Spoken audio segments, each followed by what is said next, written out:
Queria, antes de fazer a leitura do meu pronunciamento, registrar aqui a perda de 3 figuras ilustres no Acre: o fotógrafo Alcântara, que deu uma contribuição extraordinária para a cultura do Acre, para o registro e para a memória acriana. Também registrar o falecimento de 2 tradicionais acrianos, um por adoção e outro por nascimento, o seu Silvio Brilhante, que foi pioneiro quando o Acre vivia isolado do Brasil e do mundo, e ele implantou o sistema de transporte coletivo em Rio Branco, e ao mesmo tempo em que era a única possibilidade de mecânica, era o seu conhecimento, o seu talento. Seu Silvio Brilhante faleceu aos 86 anos, há uma semana. Queria também registrar nos anais do Senado o falecimento do Dr. Edmar Monteiro, aos 92 anos, ele que um dos pioneiros no Ministério Público do Estado do Acre, uma figura querida, amiga, muito respeitada.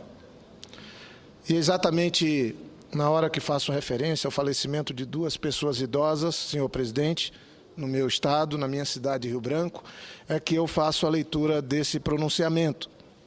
A população idosa tem aumentado a olhos vistos no Brasil. É o que demonstram as estatísticas oficiais e acadêmicas. Entretanto, apesar de ser um fato auspicioso, constatar que a expectativa de vida segue aumentando, para as autoridades, isso é motivo, ou deveria ser, de preocupação, pois as demandas específicas dos idosos necessitam de políticas públicas condizentes, sejam elas de saúde, de previdência, de segurança, de mobilidade, de lazer e outras. Em 50 anos, o percentual de idosos da população brasileira mais do que dobrou.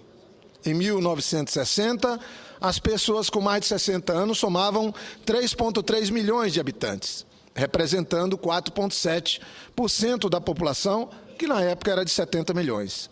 Em 2010, alcançaram um total de 14,5 milhões de habitantes, passando a representar 7,5% de uma população de 190 milhões de habitantes. É importante lembrar que o Estatuto do Idoso, Lei 10.741, de 1º de outubro de 2003, enquadra nessa categoria as pessoas com idade igual ou superior a 60 anos. No Estatuto do Idoso, o Brasil confirmou a definição da OMS, a Organização Mundial de Saúde, da qual faz parte, para estabelecer o ponto a partir do qual uma pessoa é considerada idosa. Senhor presidente, senhoras e senhores senadores, a todos que me acompanham pela TV Senado e pela Rádio Senado. As regiões brasileiras apresentam diferença na composição etária da população, refletindo os efeitos do desenvolvimento e da riqueza. As regiões Sul e Sudeste e Sul acabam por mostrar-se as mais velhas. O último censo do IBGE revelou que as duas tinham 8,1% de população com 65 anos ou mais, enquanto que a proporção de crianças menos de 5 anos era de 6,5% na região Sudeste e 5,4% na região Sul. A região Centro-Oeste tem estrutura etária semelhante à média da população brasileira. A população de idosos acima de 65 anos está em 5,8% e a de crianças até 5 anos, 7,6%. A região Nordeste pode ser considerada uma população ainda relativamente jovem. Apresenta 8% de crianças com até 5 anos e a proporção de idosos é 7,2%. Quanto à região Norte, mostra-se a de a população mais jovem do país. As crianças até 5 anos ainda representam 9,8% e as pessoas com mais de 65 anos são apenas 4,6% da população em 2010. Certamente, não deve ser considerado uma vantagem o fato de uma região ter uma população mais jovem. Significa que a expectativa de vida ainda não é a das melhores. É fato que o Brasil tem melhorado muito a expectativa de vida, mas isso requer posicionamentos e políticas públicas. Isso resulta, sem dúvida, das dificuldades que a região, no caso, a região norte e nordeste ainda enfrentam para o atendimento à saúde de seus habitantes.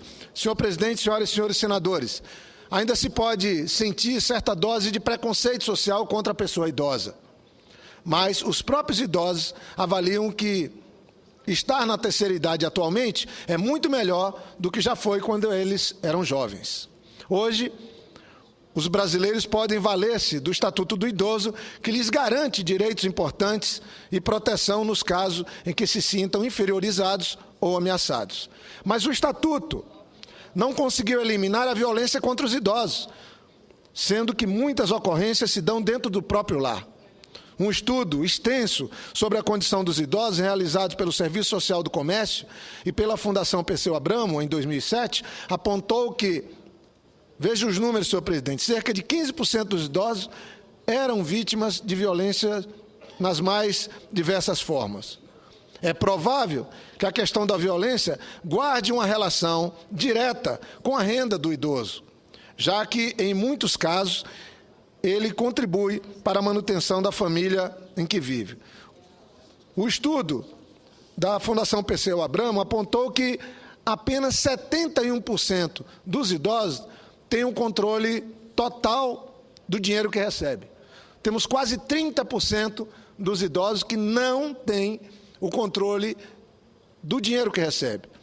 As rendas podem provir de fontes das mais diversas: aposentadoria por idade, ou por tempo de serviço, ou invalidez, e pensão por morte, no caso, previdência. Trabalho remunerado, inclusive os chamados bicos, aluguel, ajuda de parentes ou amigos, em dinheiro ou em compras, pagamento de contas, convênios médicos, etc. Renda de negócios próprios, pensão de ex-marido, benefícios de prestação continuada, assistência social, Bolsa Família, cesta básica, entre outros. Quando as políticas de governo não são suficientes para cobrir as necessidades, percebe-se que a sociedade ou os familiares têm que suprir. Então, senhor presidente, senhoras e senhores senadores, sabemos que o Brasil tem demonstrado uma certa incapacidade de lidar com o envelhecimento de sua população, ou com a conquista da longevidade. E é fato que os orçamentos das prefeituras, dos governos estaduais e do próprio governo federal estão longe de darem o tratamento adequado para essa população que, pelo serviço prestado, pela constituição das famílias, merecia uma melhor sorte e uma melhor atenção. Queria dizer que isso está previsto na Constituição. E aqui, senhor presidente, afirmo, a inserção dos idosos na família e no convívio social contribui para a qualidade de vida, para que não se sintam discriminados.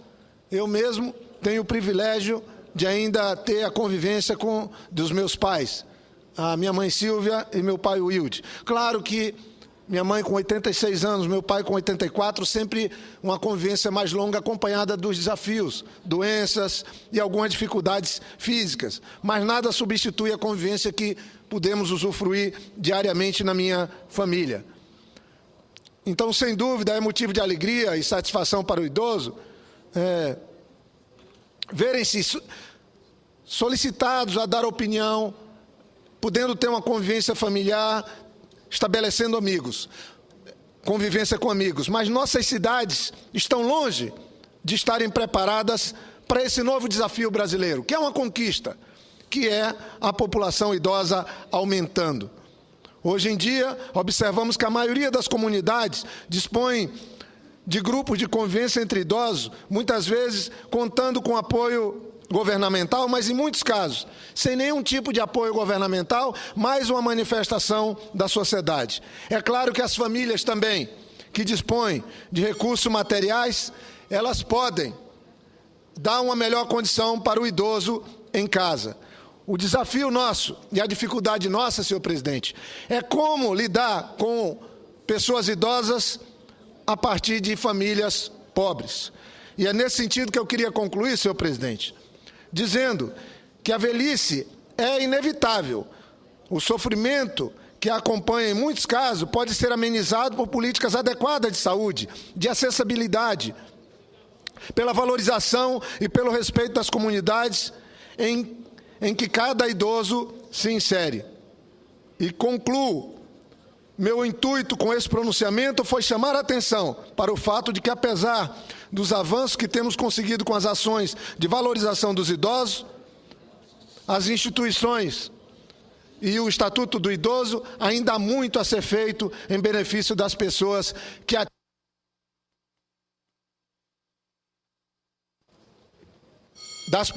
atingem e têm o privilégio de uma vida mais longa. O mundo inteiro lida com esse desafio, porque nós chamamos de a melhor idade, mas para grande parte dos idosos do Brasil e do mundo é uma idade de sofrimento.